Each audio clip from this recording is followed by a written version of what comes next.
Don't marry your dream CRNA school in your brain.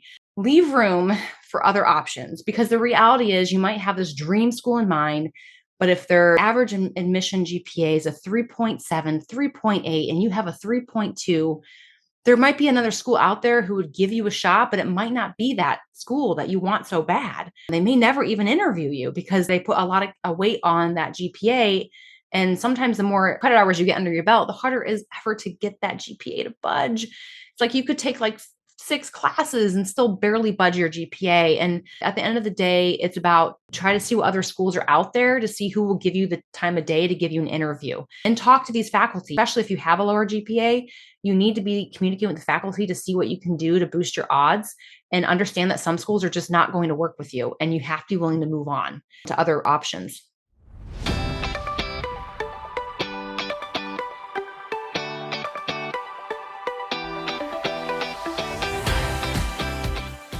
Well, hello, everyone. Welcome back to CRNA School Prep Academy podcast. I'm your host, Jenny Finnell, and welcome back to the show.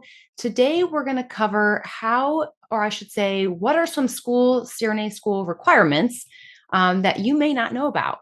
So through my time mentoring over the last almost 4 years now, I have discovered some nuances on the CRNA requirements that a lot of applicants tend to either overlook, or they maybe misinterpret, or they make assumptions, and they can kind of lead them down a path of some obstacles. So we're going to reveal what those requirements are, and maybe some things to start thinking about now prior to applying to CRNA school. So hopefully when you get to your application, you are ready to go and have jumped all those hurdles and you kind of know what to expect.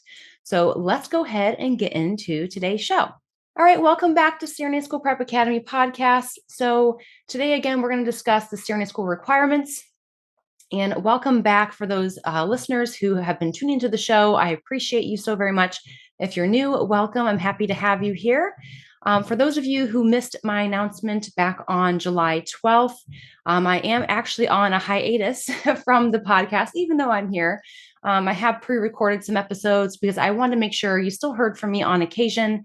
But we are in the process of welcoming 2 wonderful little miracles into the world, 2 little girls that are twins.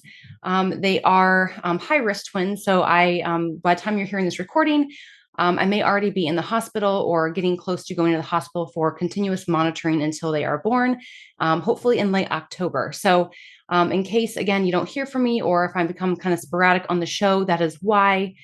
We are adjusting to our new life and trying to make sure that we are welcoming these girls into the world as safely as possible. But again, I pre-recorded several episodes, so I hope you guys are enjoying the guest episodes that are occurring. I hope you have found a lot of value in those, as I know I do. And our guests, Corey, David, and Cordero and Monica, they have been wonderful. So again, I hope you have been enjoying those. There are going to be more students in the future who are going to be recording guest podcasts. So you may hear from other guest host podcasters.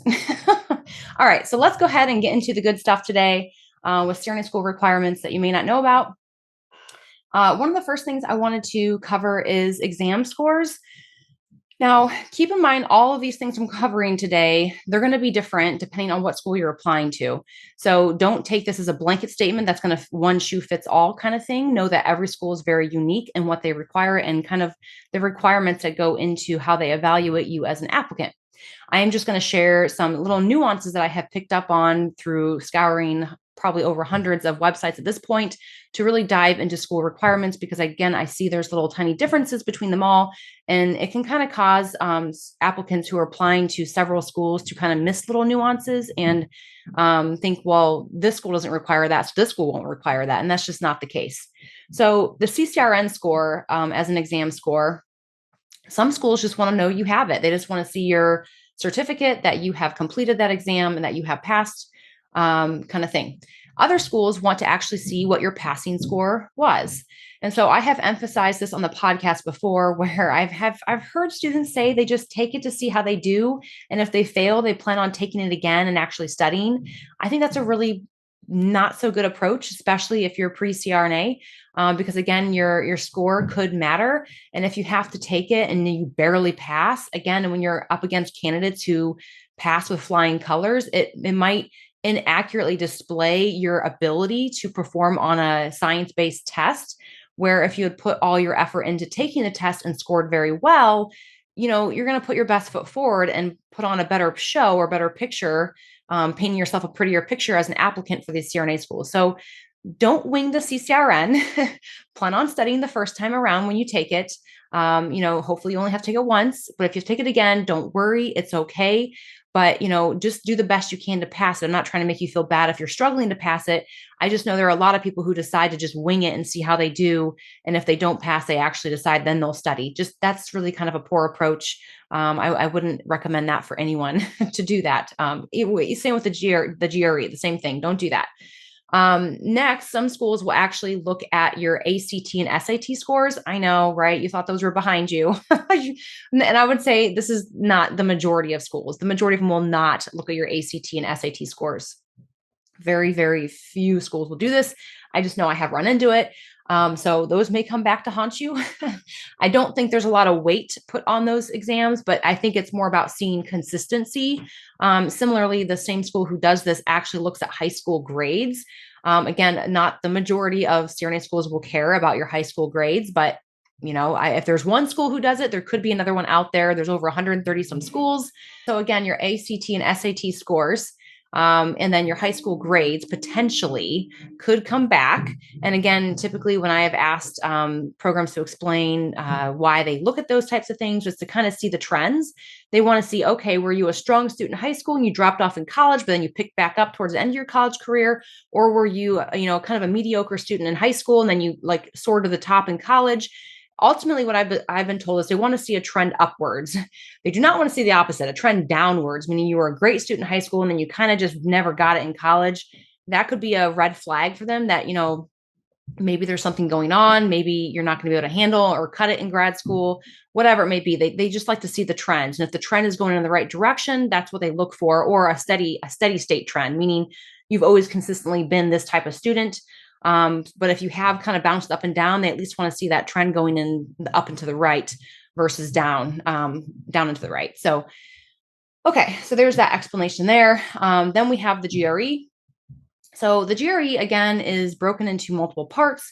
It's a graduate examination. Not all schools are requiring this anymore. I would say most schools are eliminating this test because it has not proven to be statistically significant in the overall first-time board passing rates of their students. But there are still some schools who require it. And then there are some schools who only require the GRE if you have a certain GPA. So if you have a 3.2, 3.4, 3.5, they're all different. I would say the majority of them only make you take the GRE if you have probably less than a 3.3 overall GPA around there. That's probably like the average school. But there are some schools, if you have a 3.5 or less, then you have to take it still. So again, know that this just depends on the school, but that a lot of schools are eliminating this test. But I at least want to explain it for those of you who may need to be taking this test in the future or who are unsure and just want to know what this test is all about. There is a quantitative section and a qualitative/verbal section. There's also a writing section. And again, pretty general knowledge. A lot of it is stuff that may even be from high school, like not trigonometry, but like geometry kind of stuff, just old math, algebra. And again, the verbal is a lot of like analogies and different type of writing assessments. And then there's actually a writing portion where you have to write on the spot essays. And again, they kind of score you and grade you and things of that nature. So just to point out, like an average from a school, TCU reported this as their average scores recently for their admitting class. And so I wanted to share this where I thought this was really helpful to kind of see where their benchmark is. Now, with all this benchmarking being said, I also want to point out that most schools will have a minimum, a requirement for the GRE. Some schools take that minimum very seriously, meaning if it's a 300 and you score 299, you didn't meet the minimum. Similar how they have the GPA minimum, a 3.0. If you don't hit that minimum, some schools are like, well, then we won't even consider your application. Know that some schools are a little more lenient, right? Some schools are like, well, they shine everywhere else. Let's go ahead and give them an interview kind of thing. And maybe if you didn't meet that GRE minimum, maybe they'd still give you an interview chance. I've also had schools interview students who have less than a 3.0, maybe like a 3.9 kind of thing. And again, that doesn't happen at all schools. Some schools will not interview any candidates below even a 3.4 GPA. So this is really school dependent. And the best way to, again, find out this information as far as what their average admission scores are is by going to open houses and specifically asking, so what's your average science GPA for your last admitting cohort, or what's your average GRE scores for your last admitting cohort? Asking these questions is by going to the open houses is really the best way to find these things out. And again, these change every year. So it's these kind of statistics that once you hear it one time does not mean it's going to be the same every year forevermore. It could really fluctuate, especially if they get a new program director who and things of that nature who maybe see different qualifications differently, right? All right, so back to TCU's averages, just to kind of paint a picture, even though, again, their minimum score is 300, their overall average with who was admitted to their last cohort was a 309 GRE score. So even if their minimum was 300, their average, meaning the majority of their students had at least a 309 total GRE score. That's pretty competitive for the GRE. If you're getting above a 305, you're doing very well on that test. So, and again, it's not an easy test. I feel you is painful. I had to take it twice too. I had to pay for a tutor because I got below a 300, and luckily with my tutoring, I got a 311, was able to do well. I focused mostly on the quantitative, which is the math portion, which I knew was going to be the most bang for my buck to get that boosted. I also knew that CRNA schools value the quantitative score because it's a heavy science. And so again, that mattered a lot to CRNA schools. So when I got tutoring, I scored average in verbal, like right in the 150 some range. And so I kind of just left it alone. But my quantitative could have used a lot of work. I was a little bit below average on that.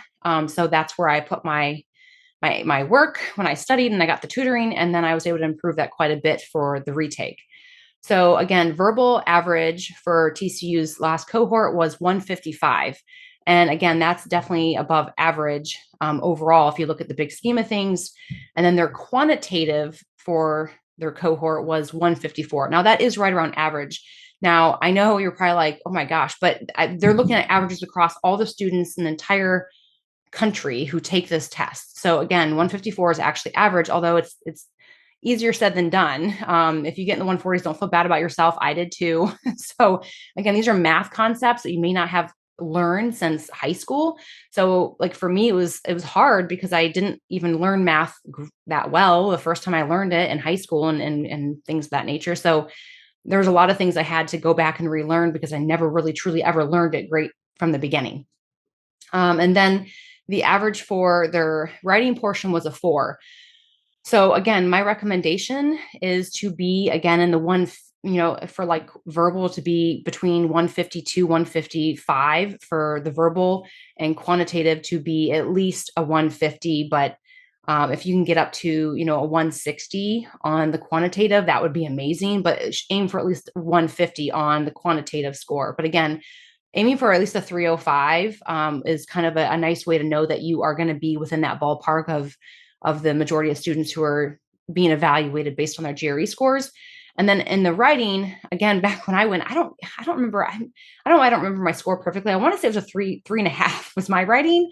Not the best, but back then it wasn't a DMP project or DMP program. And so we didn't have a DMP project. There was writing, but it wasn't as heavy as it is today. So now I've heard they put more emphasis on writing because of all the writing you will be doing for the DMP scholarly project.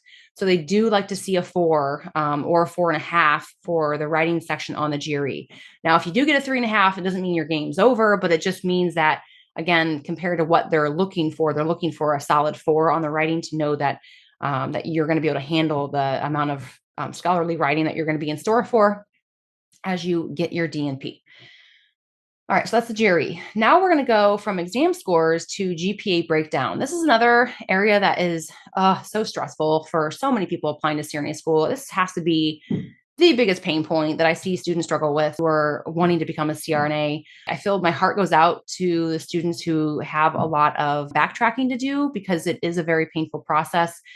But it's just the reality of things that you have to face, which is that it's a very competitive program based on GPA. And I also want to leave you with hope that it is possible. There has been many, many success stories of students who have been rejected multiple times they work really hard to prove they can get A's in graduate level science courses. And there is a school out there who will give you a chance. So you just have to be a fighter. You have to be willing to do some extra work and not let no stop you. No doesn't mean never. So if this is you, I'm speaking to you. Big hug, first of all. And second of all, know that this is not the end for you. You have growth ahead of you, but it is going to take some elbow grease to get there. But let's kind of go over how they break down your GPA. I think a lot of applicants who approach CRNA school look at their overall GPA and they kind of make a blanket statement whether they're okay or not in their mind. They're like, okay, well, my overall GPA is a 3.6 between my associate's degree and my BSN. I'm good to go. Like I'm above the average of 3.5, so I'm good to go. But unfortunately, they don't realize that schools don't just look at an overall GPA. And if you have scoured enough CRNA application websites, you will equally see that they also mention science GPA almost in every requirement. And maybe you're like, well, I don't know what that is, or I don't really understand what the science GPA is. Like what's that breakdown look like? And you'll see things like hard sciences, core sciences. You're like, well, what is that? I've never taken a core science. No, actually, you have. So what a hard science is and what a core science is, it means it's pretty much outside the College of Nursing.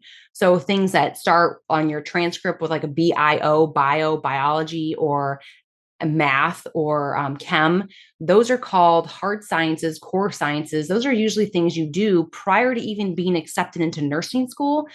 And the unfortunate part about taking these classes so early in your college career is usually we're all 18 years old and we're like, woohoo, we're away from home and we get to drink whenever we want. And unfortunately, and maybe it's not even that, but sometimes it's just hard to be out on your own and adjusting to living on your own and doing all the things. And maybe you make some poor choices that reflect negatively on your early science grades. And so a lot of this comes back to kind of haunt you later on, because CRNA schools will look at that. And I think a lot of people think, well, my first degree was like 15 years ago. Yeah, it was biology, but it was so long ago, they won't care. That's not always the case, unfortunately. Yes, schools will know that was 15 years ago, and they do know that you have grown a lot since then, but it's important that you provide proof. You need current proof of who you are as a student to show that you're not that student anymore. And at the end of the day, there are some schools who just will not budge. And if you have a very, very low GPA in a science-based degree, even if it's from 20 years ago, they may still worry, are you going to cut it in grad school? Because this is a very heavy science-based degree that you're going back for. And if you don't provide any current proof of how you can perform in a graduate level science course, they're not going to know if they can trust that you can do it. And so I think this is the most biggest takeaway is you have to provide proof of your current ability to do well, and not just a science course, especially not an undergrad course. They don't care. They want a rigorous graduate level science course, like an advanced pathophysiology, advanced pharmacology, advanced health assessment. They want, again, a graduate level science course is going to pull way more weight than just retaking an undergrad biology course that you got a C in, 15 years ago. They won't be as impressed with that as they will you getting an A in advanced pathophysiology at, a very well-known rigorous school. And as far as taking schools or classes at community colleges versus brick and mortar colleges, a lot will tell you it doesn't really matter as long as it's an accredited school. But at the same token, I have also heard of programs saying, well, they do understand there is certain rigor to like a brick and mortar school than a community college. However, they also understand that finances matter and that they don't want you to pay 3 times as much for a brick and mortar school than you can go to get the same course over with at a community college. And a lot of us are working full time and can't go to class 3 days a week. So again, do what you can. Don't beat yourself up if all you can do is a community college course. That's okay. But know that, again, make sure that the course you're picking, talk to current students, because there are some community colleges that not only will not provide you a good experience and learning experience, but could maybe even kind of hinder you because maybe they make it very difficult to ever get the support you need to get a good grade. And you kind of can get yourself hosed by taking a current graduate level science course and not performing well. Because a lot of these online courses, you have very little touch points with the professor, if any. And so you're really, so again, if you're picking a subject that's really hard for you and you don't have any touch points or a way to really get quick mentoring and tutoring, if you're struggling, you could be really setting yourself up for, not doing so well. So paying extra for an in-person course once or twice a week may be worth it so you can get those extra touch points. So know yourself the best and your study techniques and what you need as far as support the best and go that route. I know it's really expensive to do all this, and I'm not saying go out there and take any course. I would never ever say that. Before you take any course, anything, please, please, please, you guys go to the open houses, talk to these program faculty, get guidance from them. If you go to the open houses, it's kind of, and sometimes these faculty will take you into their office outside of open houses and help guide you on this, or they'll at least answer your emails. But make sure you're being very specific on, say, these are my sciences. This is when I took them. List all your core sciences and say, is it worth retaking this biology course that I got a C in? Or would you prefer me to take an advanced level pathophysiology course at this college, is what I've looked up. I have this college and this college to pick from. Do you have a preference? And if you make the email very targeted and specific so they can quickly give you a reply, the better. If you ask an open-ended question where they have to be like, oh my gosh, I'm gonna have to write a whole paragraph, like they're more than likely may or may not get back with you, especially not in a timely manner. So do your own research and know what you think you may need and where you stand. Let them know exactly and what your current thoughts are. That allows them to give you an easy yes or no, kind of bump, done kind of email. That's going to allow them to get back with you quickly and easier, and probably more likely to actually get back with you. And a lot of schools will have admissions counselors or things like that. Take advantage of those resources and make sure you're reaching out before you sign up for any course, because you could potentially take a course that might not matter as much to them versus putting all your time and energy into a course that will move the needle for you. Again, science courses is where it's at. Any other kind of course, whether it's, even if it's an anesthesia course, there are colleges out there who offer like pre-anesthesia courses, or I don't remember what they call it, like intro to anesthesia or something like that. I don't know, like before pre-matriculation kind of thing. That's not a science course. That's not going to count towards hard sciences. Yes, it's a kind of a fluff, like look good kind of course, but it's not going to really move the needle for you when it comes to boosting your science GPA. So don't be fooled by just taking that course. You still need advanced pathophysiology. Taking just an intro to anesthesia is not going to say, oh, wow, they can do this. They can definitely do all this chemistry and physics and all the hard things that we're going to have them do inside of anesthesia school. So make sure you're understanding the difference between the caliber of the kind of courses you're signing up for, so you can make sure that you're painting a good, solid proof and picture of the student you are today. And ultimately, last but not least, don't be afraid or to move on. I guess don't marry your dream CRNA school in your brain. Leave room for other options, because the reality is you might have this dream school in mind, but if their average admission GPA is a 3.7, 3.8, and you have a 3.2, there might be another school out there who would give you a shot, but it might not be that school that you want so bad. They may never even interview you because they put a lot of weight on that GPA. And sometimes the more credit hours you get under your belt, the harder it is ever to get that GPA to budge. It's like you could take like 6 classes and still barely budge your GPA. And at the end of the day, it's about try to see what other schools are out there to see who will give you the time of day to give you an interview, and talk to these faculty. Especially if you have a lower GPA, you need to be communicating with the faculty to see what you can do to boost your odds, and understand that some schools are just not going to work with you, and you have to be willing to move on to other options. Okay. I went over the breakdown. The fact that overall is not necessarily the say all be all, that you really have to look at your hard sciences. And if you have other degrees, especially if they're science-based degrees, know that some schools are really going to look at that, and some schools might be like, well, okay, but you don't know how heavily they're going to look at that biology degree until you communicate with them. And again, if you're having D's, F's, and tons of F's in a biology degree from 15 years ago, it may still unfortunately haunt you when it comes to CRNA applications, but not always. So again, you just have to see how your school sees it. But at the end of the day, almost all schools will say you need to provide me current proof of what kind of student you are today, even if it was a long time ago. Okay, and next I want to go into, since we're on the topic of GPA and coursework, I want to go into how some schools look at retaking courses. Now, this is the kind of stuff they don't typically put on their CRNA requirement page. It's just things that you kind of find out after you apply. And so again, or going to an open house, ding, ding, ding, kind of go if you can. If your school offers one, it's like, it's like gold, you should go. Going to conferences too, to touch base with programs like CSBA's conference is also another great way. Any way you can have some more touch points with program faculty is always going to work in your favor. Anyhow, so retaking courses. Now, there are different ways that schools can see and look at retaking courses. Some schools will not consider any retakes. Like they physically may say on their app on their website, will not consider retaking courses, meaning whatever you did round one is where you're at, and that's how they see it. They don't care if you've gotten A after A after A and all these retakes. They will go by your original grades, which sounds really harsh, and it is, but that's the school that you should move on from kind of situation if this is not going to be a good fit for you. Other schools may not list that type of information on their website, but you may find out after the fact, after they look at your transcripts and give you this GPA that you're like, how's my GPA that? When I calculated it, is this? It's because of the way they see retaking courses. Some schools will take a retaking course and average the lower grade and the higher grade. Some schools will take that retaking course and omit the lower grade completely, which is the best case scenario. If you got like a lower grade, I mean that's the best case scenario. The majority of them average the two, and then you'll have colleges who won't even consider that retake. It's like you might as well not even do it. So ultimately, those are the schools that you should probably not be applying to, and being able to better pick for your own success.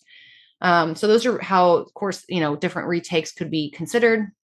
And not all schools take transfer credits too. I think a lot of people are like, oh, let's take all these graduate level courses, try to get my MSN and then just transfer them in. It doesn't always work that way. So don't do that, because sometimes it may work in your favor a little bit, but usually most of the courses taken for like a family nurse practitioner degree, very few of that will ever transfer in, and very few that's going to actually move the needle for you, because they're not science-based courses. They're overall GPA courses. And if your overall GPA is low, it'll help. But if your overall GPA is above a 3.4, you're kind of wasting your time. You'd be better off just taking some core sciences to boost your science GPA than taking all of the family nurse practitioner courses that you would need to get that degree. Hey, future CRNA, another daily dose of inspiration from a CRNA School Prep Academy student. After 3 years of applying and a lot of rejections, I finally got an acceptance letter to one of my top choice schools.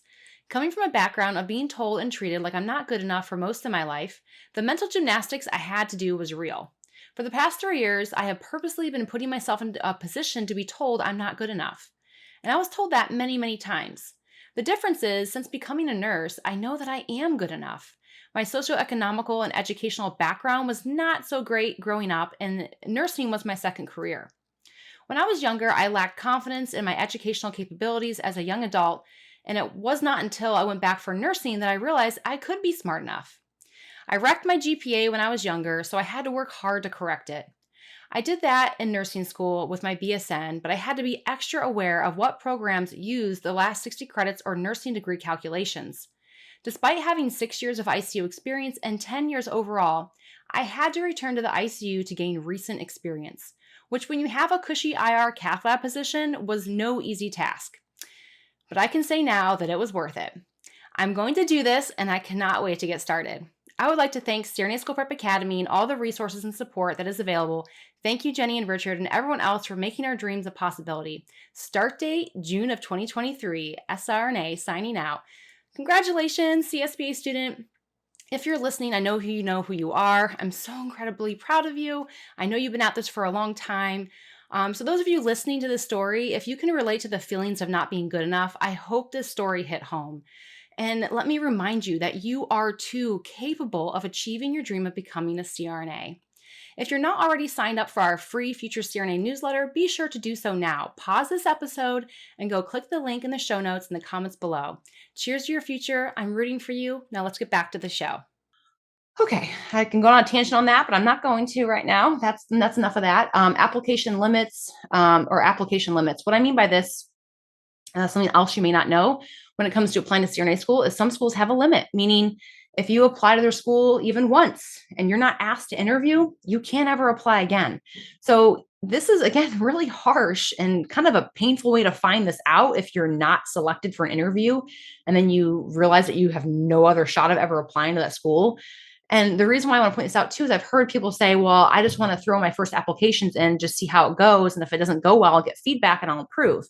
And while I don't think it's the worst technique in the world, because getting feedback is a great way to know how to improve.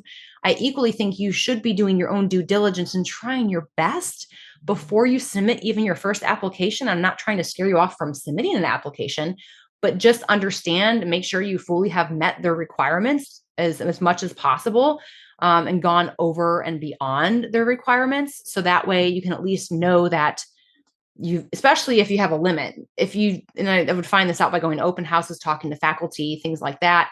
If they don't have a limit, well then, okay, well then do that. But if they have an application limit, don't wing it.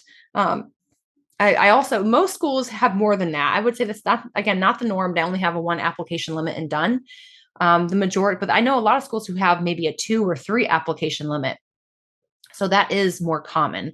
Some have unlimited. You can apply as many times as you want, but I will say a good chunk of schools will cut you off at some point from being able to apply to their program if you're not selected to interview. Now, if you're selected to interview, you're welcome to apply back as many times as you want. But essentially, if you don't get an interview, what they're telling you is you don't even meet the requirements to interview. So this is not the school for you. And I'm not saying that to be harsh, but I think when schools have these application limits, that's essentially what they're trying to convey, is that if we haven't selected you for an interview after 1, 2, 3 applications, then this is just not going to be the school for you. You should really move on. And I almost wish they would freaking say that. Maybe they do. I don't know. But I'm just trying to let it be upfront. No, get everything out in the open so you kind of know what you're up against. But not all schools do this. And so again, the only way to know is going to the open house and finding out through current students, talking to faculty, et cetera. But I just wanted to let you guys know that that does exist out there.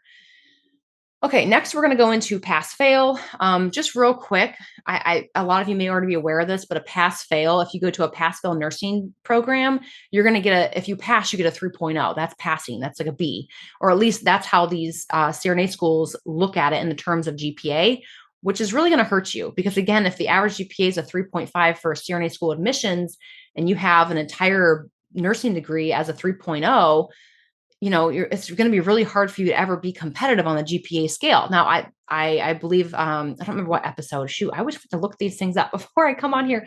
But if you dig through the previous episodes, you will hear my discussion with Sabrina. She's a current SRNA and also someone who had a pass-fail nursing degree. However, in that episode, we kind of discuss what that was like, and also kind of reveal why she was probably still successful regardless of that.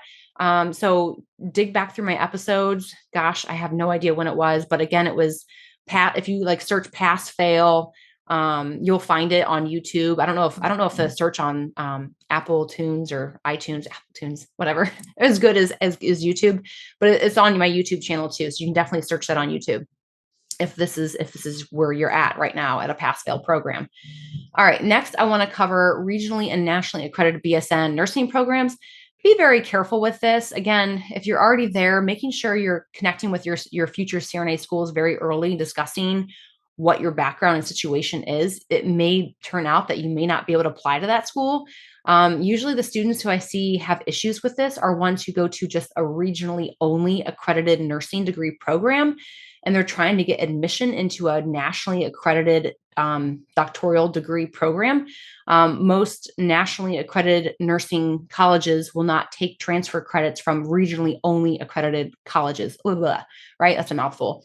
Now, I would say the majority of schools are both regionally and nationally accredited. But even then, you have to be really careful. But these are just things, they're little nuances that you have to really research and do your homework on. And I hate the fact that this happens usually after it's too late, after you usually realize, well, my degree is kind of set in stone now. I didn't know this was going to be an issue. And so while I know I'm not going to reach everyone in time to help them, my hope is that by spreading this knowledge out there early, and if you're listening to this early on, that hopefully you can spread the word that where your school is accredited does matter. Research even 3 CRNA schools, even if you have no idea where you want to apply to CRNA school, pick 3, any 3, research them and see what they require for their accreditation. Sometimes they'll specifically say where they require their accreditation from, and it's almost always going to be from some type of nationally accredited program. But a lot of times they'll list nationally and regionally accredited bodies. But again, look that up for your own peace of mind going forward. I think a lot of students think that once they get their nursing degree, they're covered as far as I got my nursing degree. I must not need anything else. I'm good. I'm a nurse. I did it. which is true for a good chunk of people. But unfortunately, colleges of nursing have like warped into everyone having various types of classes to get a nursing degree. They have become so different. And so some colleges don't ever require a math course for a nursing degree, while some do. Some never require more than or intro to chem, and some require a chem 1 and chem 2, or maybe even OChem. So colleges of nursing are very vast as far as the types of courses that are required to get your degree. And so because of that, some students applying to CRNA school don't even meet the undergrad requirements to even apply to CRNA school, because their undergrad never even required that requirement from the beginning. And they have no idea, because they just assume if they have their BSN, they're working as an ICU nurse, that they're good to go. So I want to at least point this out now so you can start doing some homework to see if this is you. Classes that the most common class by far are two. There's two most common classes that end up kind of becoming problems for CRNA school applicants because they didn't have to take them in nursing school. And again, that's some type of math course, like an algebra. It's usually some type of pre-calc is usually required. Again, algebra usually counts for pre-calc, but it could be pre-calc. But again, a math course. Not all colleges of nursing require a math course of any kind. The next most common one, and definitely probably almost the most common one, is chemistry, meaning they might only require an intro to chemistry or chemistry 1, but maybe they don't ever have you take anything else. And the majority of CRNA schools are going to require chem 1, chem 2, or even an OChem. And maybe you only took chem 1 and chem 2, but you never took OChem, but that your CRNA program requires some type of OChem or biochem. So these are the types of things, if you find this out early before you're ready to apply, it's going to save you so much headache, because it takes time and money to take courses. And so plan for that now. Other courses that are commonly potentially mentioned or required are things like graduate level stats or a stats course. It may not be graduate level, but sometimes for like their math requirement, it's a stats course they require. But not all nursing degrees take stats courses, right? And I was one of those. I took an algebra, but I didn't take stats. My program required graduate level stats to even be considered for admission. So before I even interviewed, I had to have a graduate level stats course complete. Again, some require undergrad, some require grad stats. It just depends. Another course that I've heard is physics, which again is more uncommon to require physics, but there are schools out there who want you to have a physics course under your belt before you start the program. Physics was definitely a course that I had never had since like high school. And so you do a decent amount of physics in CRNA school. You do a decent amount of physics in CRNA school. I was actually surprised and learned a lot about physics. Very fascinating stuff, but again, nonetheless, very new when you've never had it before. So having something like a physics course is really going to help refresh some of that. You're not going to cover everything in a general physics class. Anesthesia physics is very specific. So if you are planning or already doing our nurse anesthesia resident boot camp, we cover physics that you need to know for anesthesia. That's why we also broke down chemistry that way too, because if you look at like chemistry and physics as a whole, it's very overwhelming, and you're never going to know everything within those topics. But what you need to know for anesthesia related physics and chemistry is incredibly narrow. So again, in our boot camp, we break that down to kind of help refresh you, and also just share the knowledge you need to know, and not all the other junk to clutter your brain. The last but not least is health assessment. Most of you will have this in nursing school. On occasion, you don't. And some schools require you to have this. Again, I would say it's not very common you'll run into this, but it does happen on occasion. So I at least want to mention it. So make sure you're having at least a health assessment type of course in your nursing degree. And some schools require a real specific health assessment course that's a graduate level as a prereq. So again, it's not the majority of schools, but it does hit. Like there's at least know of one school who does that. So maybe more exists out there. But all right, now let's get into recommended versus required. Ooh, this is one that I have preached about before that is really tricky. And I wish they would just, I don't know. I mean, I get why they do it, but it just kind of stings because it kind of leaves a lot to your own imagination and assumption. And I think it can really hinder applicants from understanding just how competitive CRNA school is to get into, and why, if it's recommended, it really technically should be done if possible. Of course, if it's something like the CCRN, you just don't meet the requirements, but you can apply because they only require a year of ICU. By the time you start, you'll have a year, blah, blah, blah, blah. Apply, especially if they have no application limit, do it, just apply. But that being said, the majority of applicants will have it. So again, it's not like this giant weighted thing where it's going to make or break you, but again, it's going to just not going to add to the robustness of your application when almost everyone else is going to have it, kind of thing. So again, when they have recommendations versus required, know that if they recommend it, they recommend it for a reason. And if you can have that recommendation, I recommend for you to have it to make sure that you are trying to put your best foot forward and are as competitive as possible. I talked to a program director who told me they had 450 applicants. They took 34 students. This was a new program, no marketing, nothing, and boom, all these applicants. And so this happens. And then we shared that online. I had someone on Instagram message me back saying that their school had 400 applicants and they took 45 students. So again, 400 applicants for one CRNA program cohort is a lot of applicants. There are some schools who get more than that, but there's other schools who get way less than that. So I would say the average these days is 2 to 250 applicants per cohort is what the majority of schools are seeing. And I would say on average, most schools have anywhere between 25 and 35 seats per cohort. So you're looking at a ballpark range of 12 to 20% acceptance rate overall. If you're painting a big picture scheme of things, maybe even less than that. Again, when you take 34 students and 450 applicants, that's way less than 10%. The TCU school that I shared the averages for the verbal and quantitative and GRE score, they also shared that their average GPA for admission was a 3.7, 3.6. And I'm going to pull it up right now because I had it on my phone earlier when I was looking at it when I was going to share this information with you guys. I want to make sure I'm not going to misspeak. So hold on just a second. TCU. And if you're a part of CSBA, make sure you're utilizing our private Facebook community because it's full of just so much great knowledge in here and people to share really helpful things. So they say, so math and science GPA for TCU average was 3.55 for the math and science. So that's the core science, hard science. Their overall GPA average was a 3.6. So that says to me they put a lot of emphasis on the science GPA because if their overall is a 3.6, you could have had a 3.2 overall, but like a 3.6 science GPA, and they still would have given you an interview, even though you had a 3.2 overall GPA. So that's a very high science GPA to be average for their admission. I would say the majority of schools have right around a 3.4, 3.3 science GPA. So 3.55 is pretty high. And then someone also shared that again, I took this picture when we posted that about all the applicants for CRNA schools. The program I applied to got 400 and accepted 45, and I was one of them. Woohoo! They interview 150, and they said the 100th person on the list still had a GPA of a 3.7, 3.8 average. So very competitive that year. So again, I'm not trying to scare you off. I'm just trying to let you know like some of the stuff that's out there. So you guys are realistic going into planning for extra additional science courses and things like that. It really can't hurt you for the most part. And I'm not saying if you have a 3.7 to take a science course. I really only recommend going above and beyond like that if your science GPA is a 3.3 or less. If you have a 3.4 science GPA, in my opinion, you're right around the average of most schools. You're going to more than likely going to get an interview.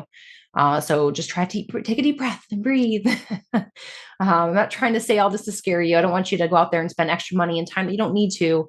But this is where it's always just so important for you to communicate with your program faculty and go to open houses and kind of see where you stand with them. All right. So that's so recommended versus required. That's where we left off. I got off on a tangent. Sorry. So again, things like the CCRN, if your school only requires a year of ICU experience and you know you're going to hit that benchmark by the time you interview or by the time you start your program, you want to give it a go, but you haven't, met the hours to take that test, that's okay. Just apply, especially if they don't have an application limit, just do it. But just know that the majority of applicants are going to have the CCRN. You don't need alphabet soup. You'd be better off spending your time and energy getting a well-rounded application than trying to get the CSC, the CMC, the CCRN, the TCN. I don't know there's a million of them out there. You don't need to take all those. You'd be better off putting your time and energy and taking a graduate level science course than just continuously taking more and more certifications. Now, getting one more certification or maybe even two is not going to hurt you at all, but it's only going to hurt you if you're neglecting other areas of your application that are actually weak, like your science GPA. So just make sure that you're making sure you're touching on areas that are actually weak and not just putting all your effort into one area that you know you're good at, like taking extra certifications. Make sure you're boosting the areas that you know need extra help. And if you have time to take extra certs, cool, but don't beat yourself up over needing a bunch of extra certs to stand out. Okay. Getting like good leadership roles is a really good way to stand out. Going to conferences is a really good way to stand out. Taking extra science is a really good way to stand out. If all you have and you neglect all of those areas and all you have is certifications, it's just not going to help you stand out. Okay. Current ICU experience. This is another one that really gets people into trouble. They recommend current ICU experience, or they'll say ICU experience within the last 2 to 3 years. I wish they almost wouldn't do that. I get they do it because they don't want to eliminate those applicants because they may still qualify for an interview and they may be really good applicants. And so they want to interview them potentially. However, the majority of schools who tell you you don't have to be current in the ICU or you only have to be current within the last 2 to 3 years, the majority of their applications will be current in the ICU. And so you're going to kind of stand out like a sore thumb. Like, why are you not current? Or some of the other scenarios I've run into is students who were current at the time of application and they left the ICU when they interviewed and they got called out on that. And they wanted to give them a seat in the program, but said, unless you can go back to the ICU, like within the month, you were going to forfeit your seat.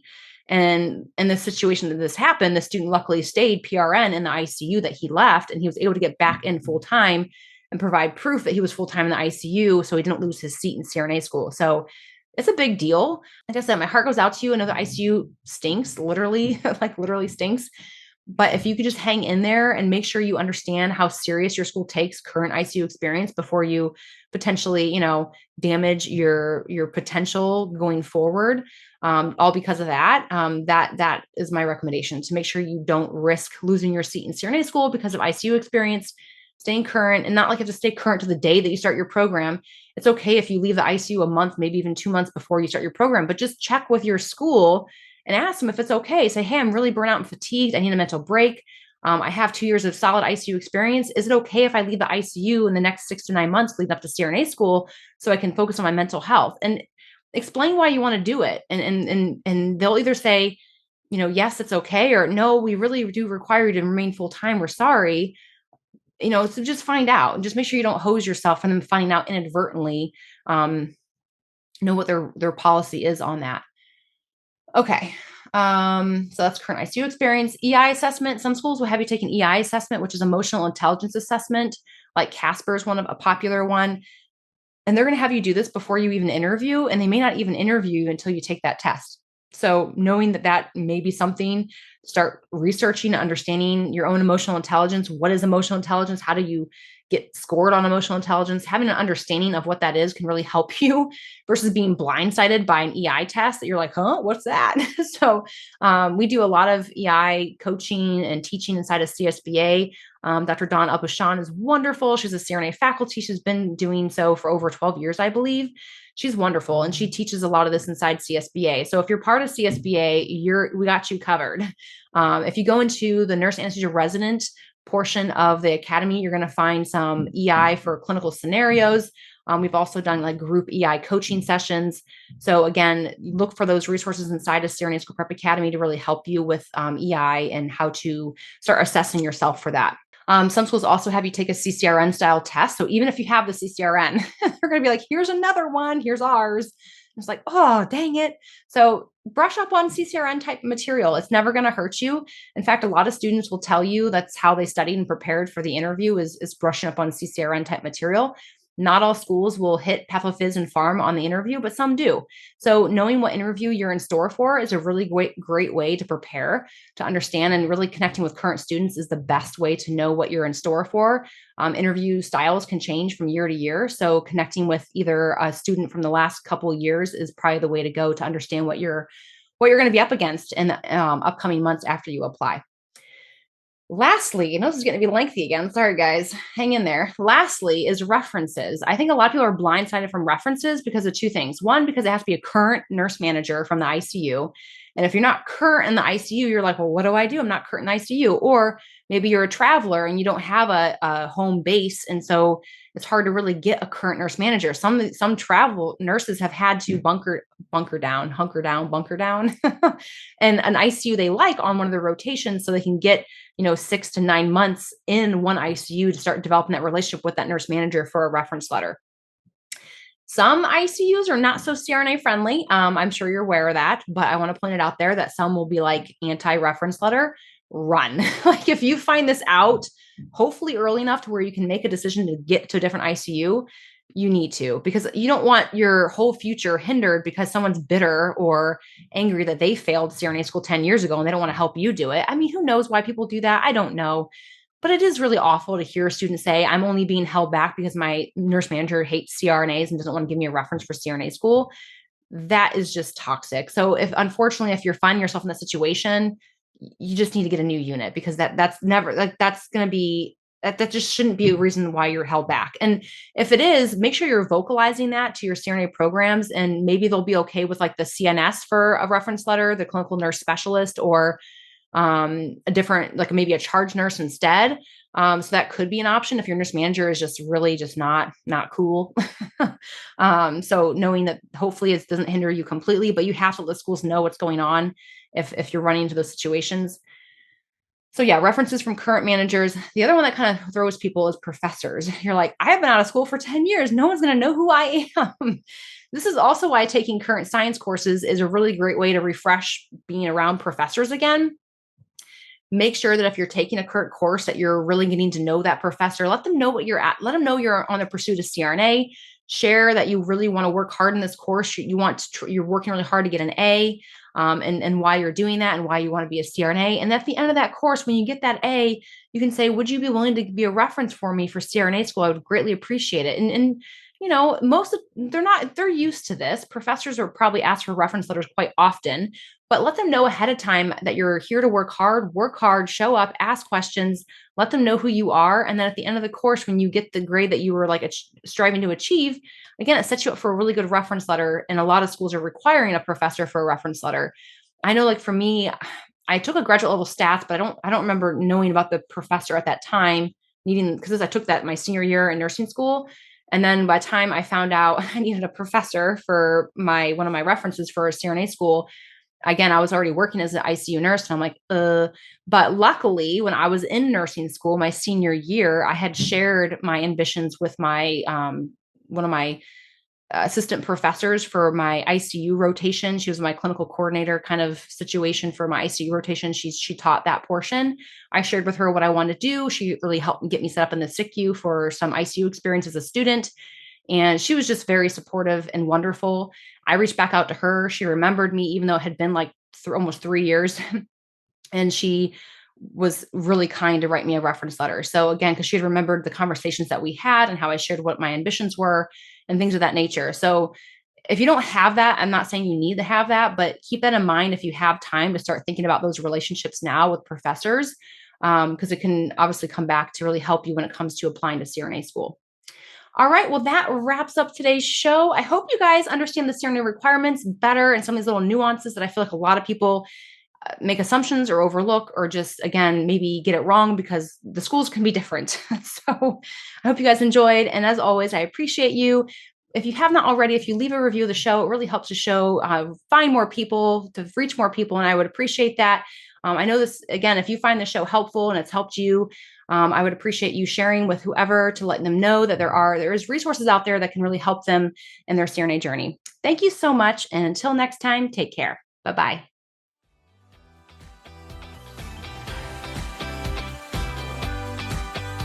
Hey, future CRNA, as always, I appreciate you and your loyalty. Thank you so very much for tuning in this week. I'd love to hear from you, so screenshot this episode and share it to your IG stories with your biggest takeaway. Don't forget to tag me at CRNA School Prep Academy so I can personally thank you.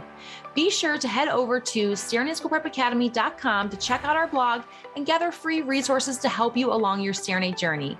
Stay strong, and I'll see you next week.